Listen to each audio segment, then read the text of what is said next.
So what do you do with shame? Well, when you deal with shame, you have to be smart. First, you have to realize that shame is a specific kind of game. It's a game of good or bad. It's a game of morality.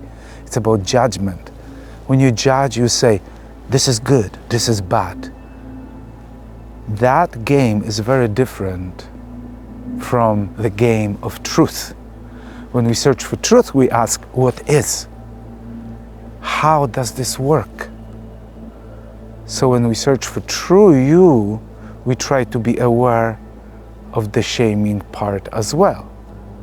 Here it is, the shamer. Here's how it works. And here's the part of you that is being shamed.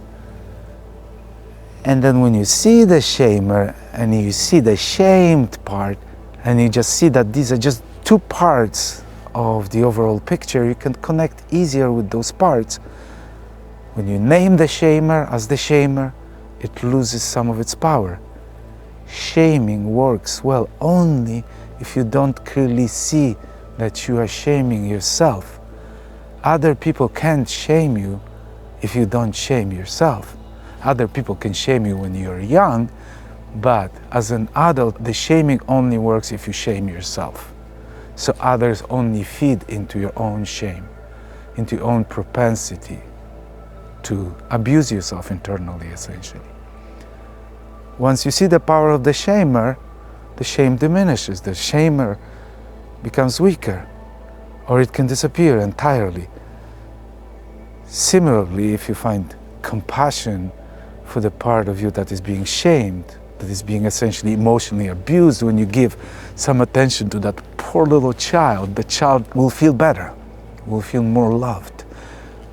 You can see beyond the shame into what is, into how shame works, into how you work, into who you are. Once again, reality finding mission, truth finding mission uses the question of what is, how does it work, not the question of whether this is good or bad. The way I see it is that, first of all, there's reality. There's things, and things are just the way they are, complex, it's incredibly complex. And the goal here is to try to understand that complexity. And then humans, and only humans, invented morality, where we cast this evaluative layer on top of reality. Normally, reality is the domain of science, and reality is the domain of religion or moral philosophy. If we are too steep in morality, our search for truth becomes very difficult. If we too deep in morality, then we are more concerned about being good, about avoiding being bad, than with how things work. So then we might not admit to ourselves that certain aspects of us even exist. We have a huge aversion to being judged, because being judged is in fact dangerous. If people judge you, they won't help you. They might even hurt you.